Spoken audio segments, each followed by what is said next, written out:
Halo, Assalamualaikum warahmatullahi wabarakatuh.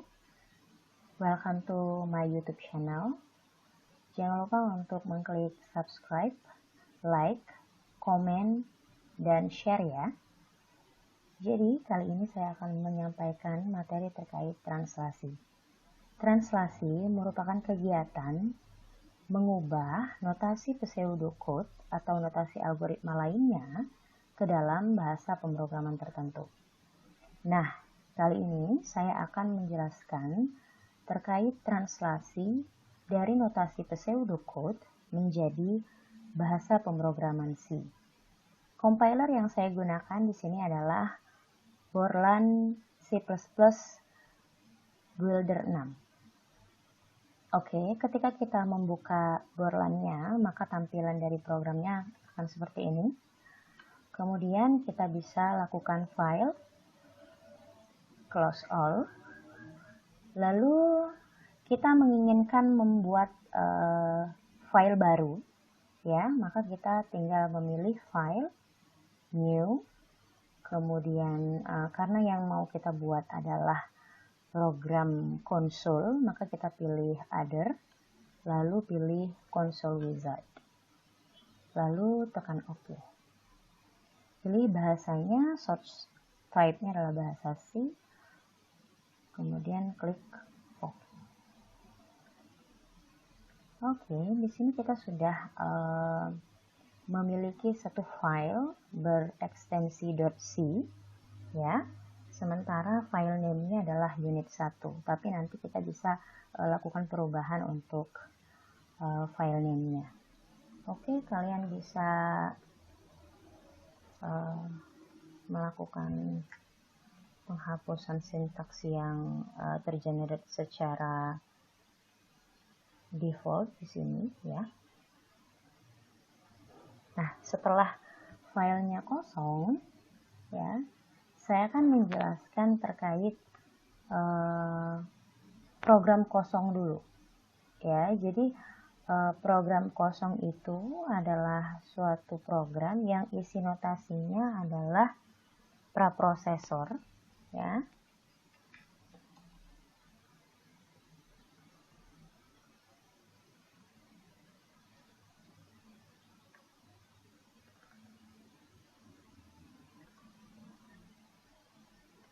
Nah, praprosesor include di sini digunakan sebagai pengarah ya untuk kita membaca suatu header.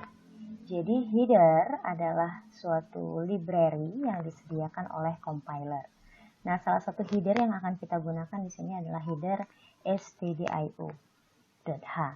Ya, kita tahu mengapa ini adalah suatu header berdasarkan ekstensi filenya yaitu .h. Nah, stdio ini adalah suatu header yang bisa kita gunakan untuk mengakses sintaks bahasa C. Kemudian kita tuliskan void main beserta branch buka dan branch tutup. Saya jelaskan, void main di sini berarti bahwa ini merupakan main dari suatu program, ya, program utama. Kemudian branch di sini artinya adalah awal dari blok program utama. Kemudian branch tutupnya adalah akhir dari blok program utama.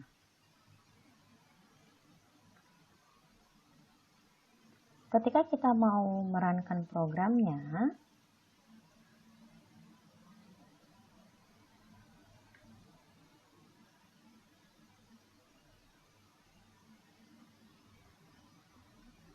nah, di sini Borland menginginkan kita untuk menyimpan file programnya pada folder tertentu di luar folder dari Borlandnya. Ya, jadi kita lakukan penyimpanan file terlebih dahulu, yaitu dengan mengklik file, kemudian save all, ya. Kita letakkan dia di dalam satu folder.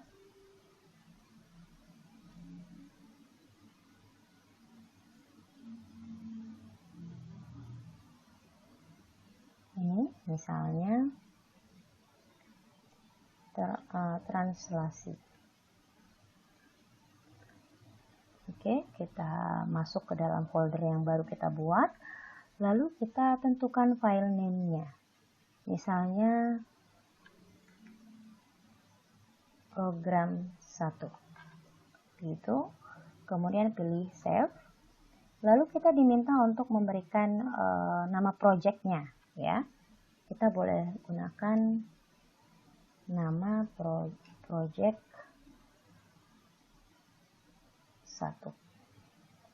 Lalu pilih save.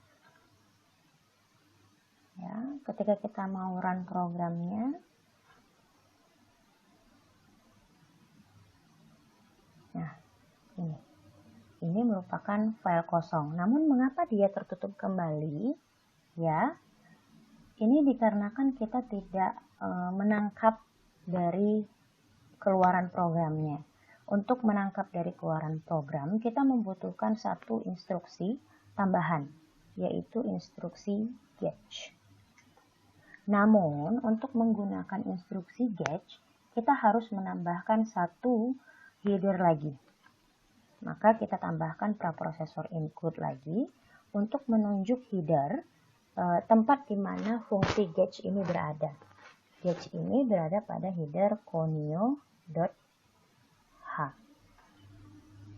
Oke, sekarang kita coba run kembali programnya. Nah, maka tampilan program kita akan tertahan, tidak langsung tertutup.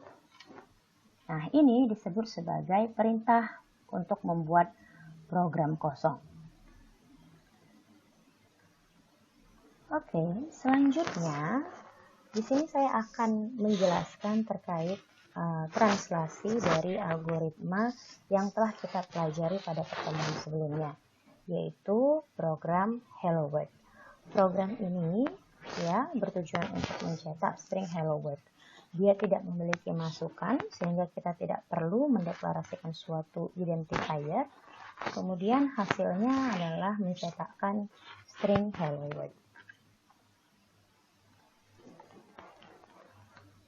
Untuk perintah write itu jika kita translasikan ke dalam bahasa C, ya, perintah write menjadi perintah printf.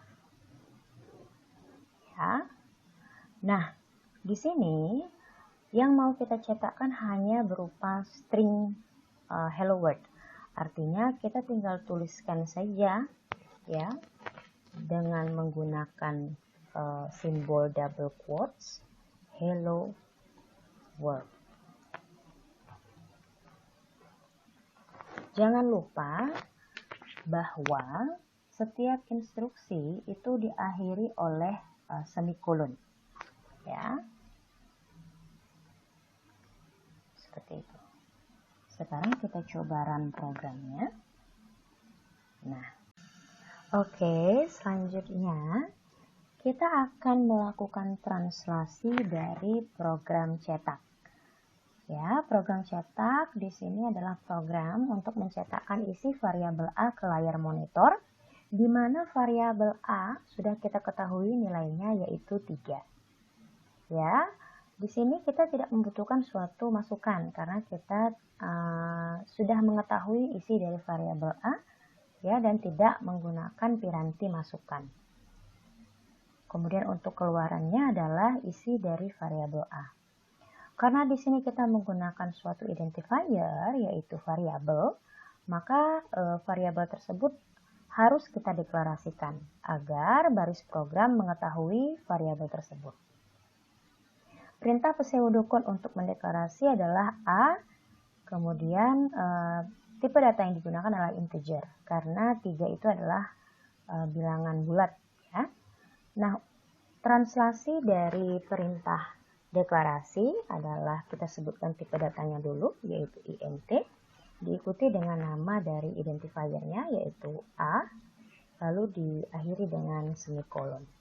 Kemudian perintah selanjutnya adalah memberikan nilai kepada variabel A dengan nilai 3 ya. Jadi A diisi dengan nilai 3. perintah mengisi ya, itu bisa kita translasi menjadi operator sama dengan ya, A notasi mengisi ditranslasi menjadi operator sama dengan, kemudian 3 nilainya ya, diakhiri dengan semikolon. Kemudian instruksi terakhir adalah mencetakkan isi dari variabel A. Untuk perintah cetak kita translasi dengan perintah atau sintak printf.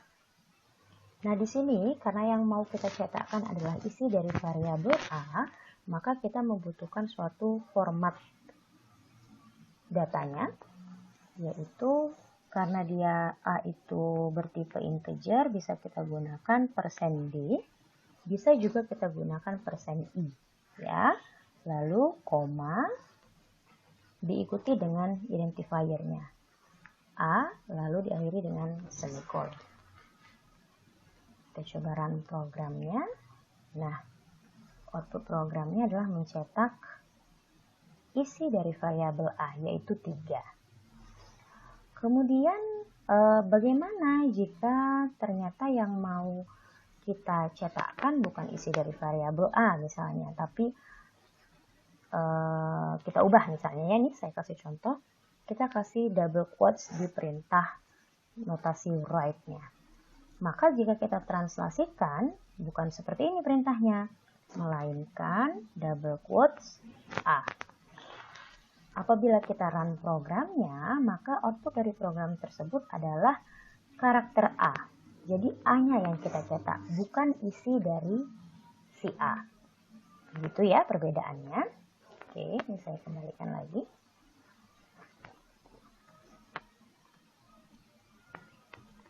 Kemudian bagaimana kalau kita menginginkan ada suatu string sebelum isi dari variabel A. Misalnya kita mau mencetakkan A sama dengan 3 gitu ya. Maka kita tinggal tambahkan sintaks string tersebut di depan dari formatnya. Jadi A sama dengan gitu. Kita run programnya. Maka outputnya adalah seperti ini. A sama dengan 3. Jadi A sama dengannya akan dicetakkan sebelum isi dari variabel 3. Kemudian apabila kita mau mencetakkan string di setelah isi variabel A, berarti kita tuliskan perintah stringnya itu setelah format. Misalnya adalah isi variabel A. Nah, 3 adalah isi variabel A. Artinya di sini dapat kita simpulkan bahwa perintah format akan menentukan posisi dari di mana nilai variabel tersebut akan dicetakkan. Seperti itu. Oke, selanjutnya saya memiliki contoh yang lainnya, yaitu program persegi. Ya. Program persegi ini dipergunakan untuk menghitung luas suatu persegi, di mana sisinya sudah diketahui yaitu 4, kemudian mencetakkan hasil perhitungannya ke layar monitor. Masukannya tidak ada karena sisinya sudah diketahui ya. Kemudian keluarannya adalah luas yang sudah kita hitung. Nah, berdasarkan deskripsi dari programnya, kita membutuhkan 2 buah variabel di sini, yaitu S untuk menyimpan nilai sisi dan luas untuk menyimpan nilai luas. Sehingga S dan luas harus kita deklarasikan, di mana di sini tipe datanya integer. Jika kita translasikan, int S, luas. Diakhiri dengan semikolon. Oke, perintah selanjutnya adalah memberikan nilai awal pada variabel S.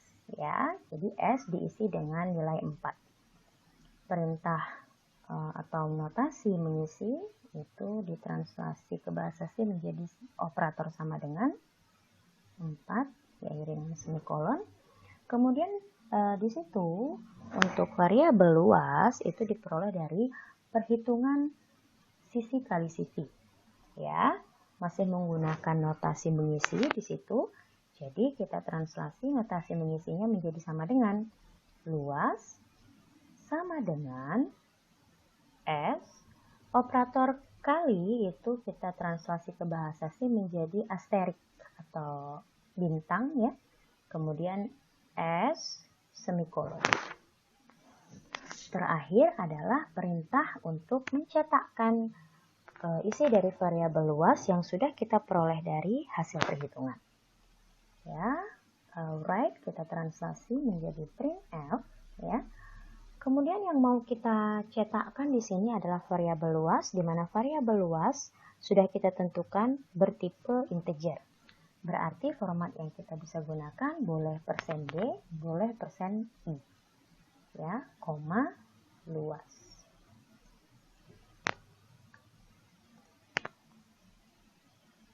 Oke, nah ini contoh kalau kita tidak mendeklarasikan variabel S, karena di sini saya kebetulan salah menuliskan ya, menuliskan variabelnya namanya A, padahal yang saya gunakan di sini variabel S, maka akan terjadi syntax error ya. Message-nya adalah undefined symbol S, jadi dia tidak mengenali simbol S, maka di sini kita ganti A-nya menjadi S. Oke, ini hasil programnya ya, 16 berdasarkan perhitungan 4 dikali 4. Nah, kalau kita ingin menambahkan string di depan luas, maka luas sama dengan ya, sehingga tampilannya menjadi lebih jelas ya, menyatakan oh 16 itu adalah isi dari variabel luas. Namun memang string-string tambahan pada tampilan program itu tidak perlu dituliskan di dalam notasi pseudocode. Oke. Kemudian bagaimana jika masih pada program yang sama, yaitu program persegi ya, namun sisi dari persegi tersebut belum diketahui. Nah, sisi akan kita peroleh dari piranti masukan, yaitu keyboard, sehingga di sini deskripsinya saya ubah, kemudian keterangannya masukannya adalah S, yaitu sisi. Deklarasinya masih sama, kita masih menggunakan dua variabel, S untuk sisi dan luas ya, sama-sama bertipe integer, berarti di sini kita translasi menjadi int S, luas. Nah, yang membuat berbeda adalah kalau tadi S-nya sudah kita ketahui nilainya 4. Namun kalau di sini S-nya itu diperoleh melalui inputan keyboard. Artinya pengguna dibebaskan untuk menentukan sisi dari persegi ini. Perintah read jika kita translasikan ke bahasa C menjadi scanf. Nah, sama seperti perintah menuliskan ya atau mencetakkan, kita membutuhkan format datanya. Karena S adalah bertipe integer, maka bisa kita gunakan %d atau %i.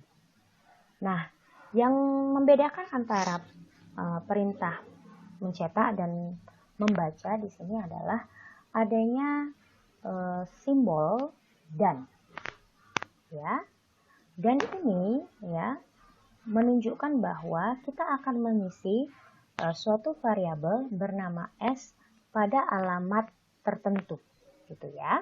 Jadi di sini yang mau kita isi adalah S. Maksudnya ketika kita melakukan perintah deklarasi, artinya itu kita menyediakan pada alamat memori tertentu dengan nama S. Nah, di sini dengan perintah dan S kita mau merujuk alamat memori tersebut, kemudian menyisihkannya dengan sebuah nilai. Lalu kita melakukan perhitungan luas, sisi kali sisi. Terakhir kita cetakkan ke layar monitor. Printf luas sama dengan %d, luas. Nah, mengapa di printf atau perintah mencetak kita tidak membutuhkan simbol dan di sini? Karena kita hanya membaca bukan meletakkan nilai pada suatu alam memori. Begitu. Jadi, jika kita cetakkan, maksud saya kita lihat output programnya, ya.